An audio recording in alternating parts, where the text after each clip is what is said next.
Welcome to Cassandra, Words and Music. My name is Morjana Celeste Varicchio, the producing artistic director and founder of the award-winning Mosaic Dance Theater Company. Mosaic is dedicated to the dance and folklore of the Mediterranean region, the dances and music, the stories and myths, and the histories and legends of this fascinating area of the world form the wellspring of inspiration for the company's creative vision.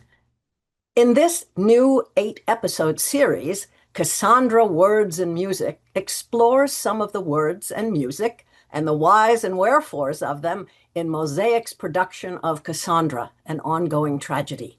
You'll meet two award-winning artists, playwright Ruth Cantrell and composer Michael V. Ficocelli.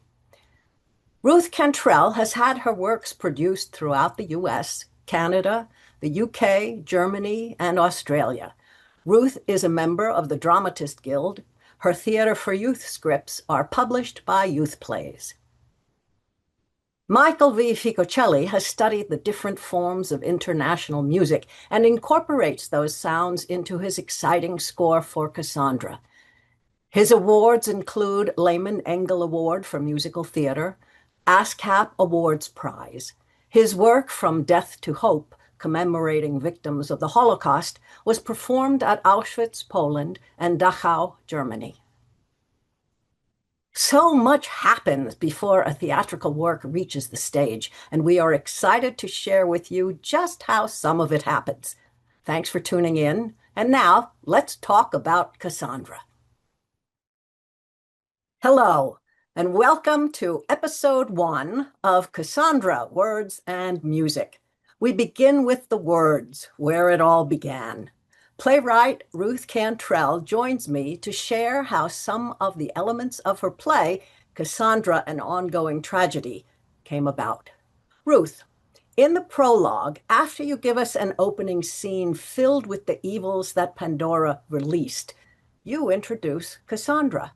I have one simple question for you. Why the character of Cassandra? I've always loved Greek myths with their imperfect heroes and the lessons that they teach us.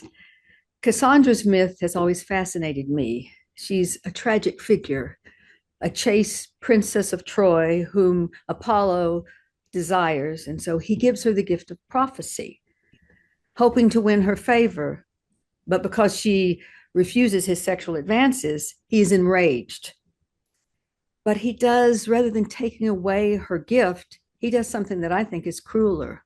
He tells her, you can keep your abilities to tell the truth, but no one will believe you. What a burden to carry in life. And when she dies, ironically, she had a vision about her death.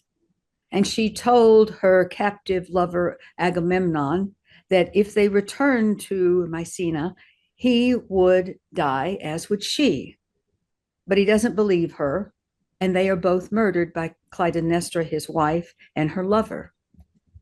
But when she dies, the gods take pity on her. They feel that she has led a life that deserves to be honored. And so they allow her to live the rest of her time in the Elysian fields, which was basically the paradise of ancient Greece. Cassandra was a prophet, and that makes her a perfect narrator for the play. The play's structure is episodic. Most scenes include a Greek myth and several modern stories that have the same similar themes and conflicts. I love Greek mythology, but not as a scholar. I'm a playwright, and so I take poetic license with some of the myths, the events, and even the character Cassandra. I've always felt that Cassandra had a rough row to hoe, and she deserved a chance to tell her side of the story. Numerous scenes open with Cassandra delivering a monologue, which allows her to tell her own life, her fears, her loves, her hates, her losses. Then she has a vision, which foreshadows that particular scene's theme and conflict. She sometimes ends the vision with a question.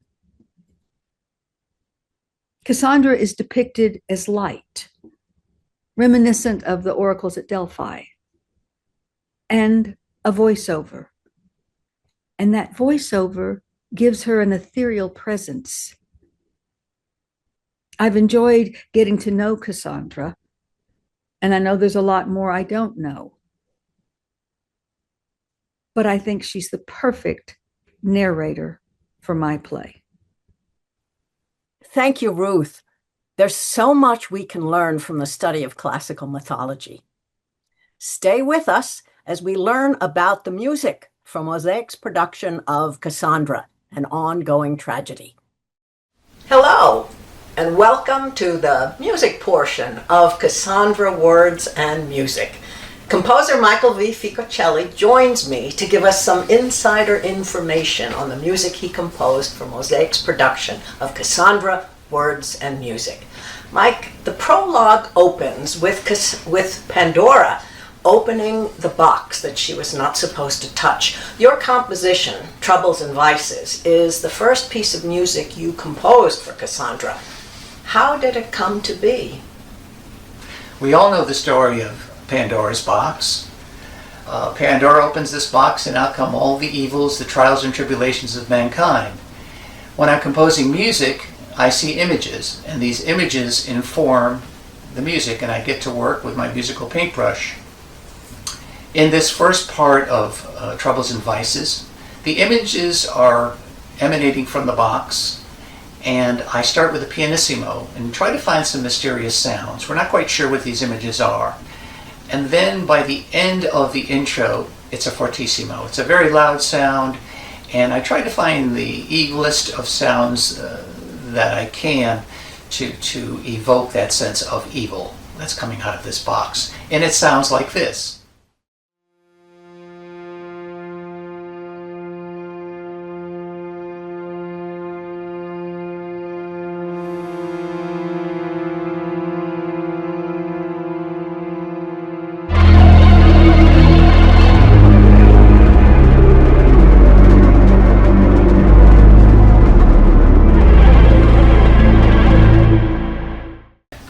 So the intro is followed by the introduction of the main motive, this central musical idea of the piece.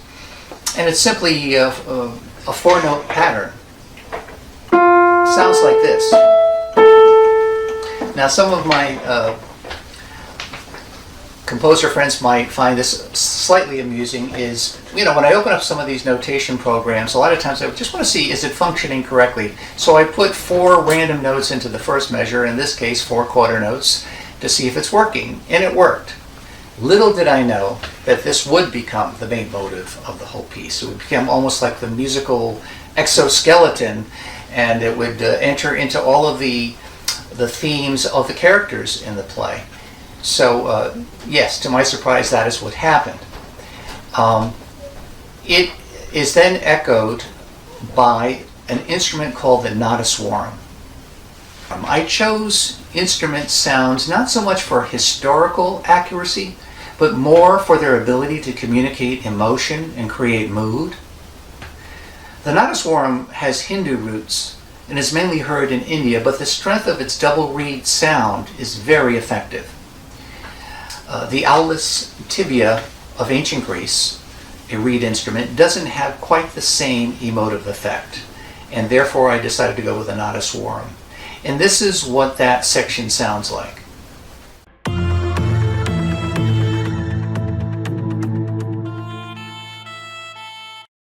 This is followed by a galloping sound that gave me images of something trying to escape.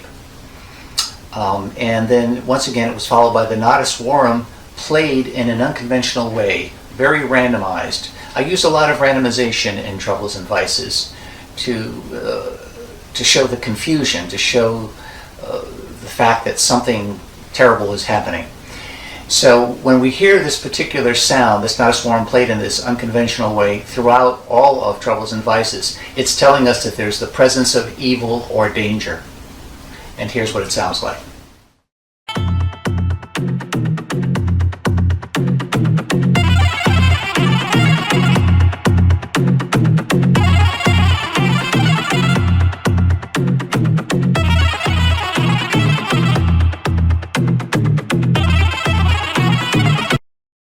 And if you would allow me, I'd like to read from this passage that I created for explaining this next section, because I think the wording of it is so important.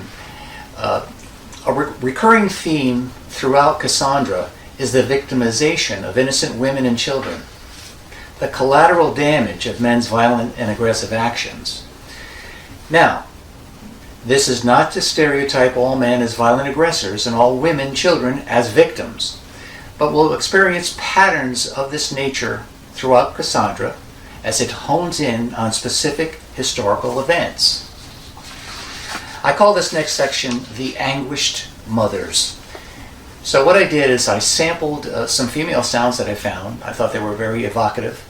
And once again, I randomized them to point up the confusion and the collective pain of their suffering.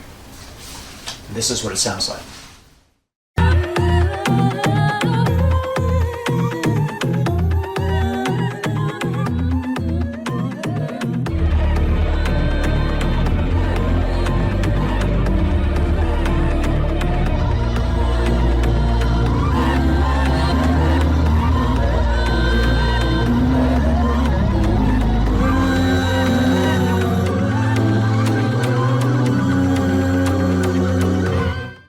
And this is followed by a tribal dance.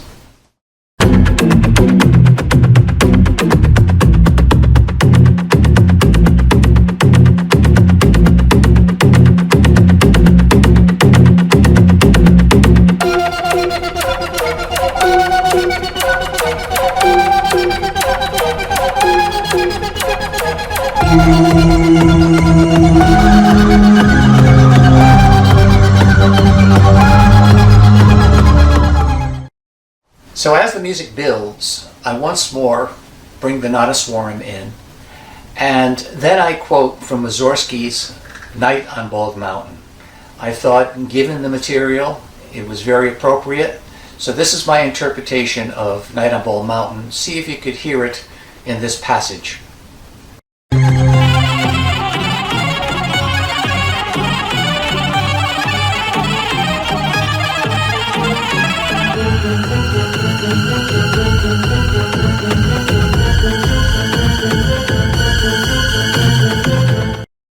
The frantic nature of the music seems to settle at one point on a somber, held note, followed by a solo female voice.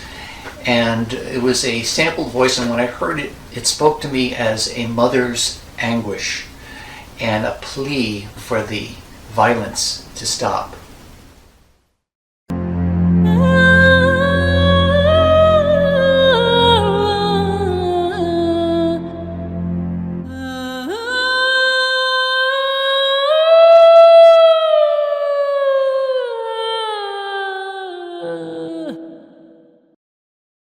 And finally, the piece culminates with Pandora putting the lid back on the box. Of course, it's too late and the evils have already escaped, but I abruptly stopped the music on purpose to give it that sense that the lid has been placed on the music.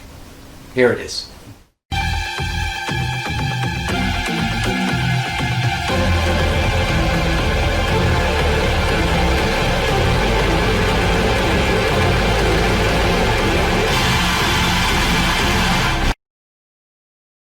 Thank you, Mike, for taking us into the world of musical composition, a world new to many of us.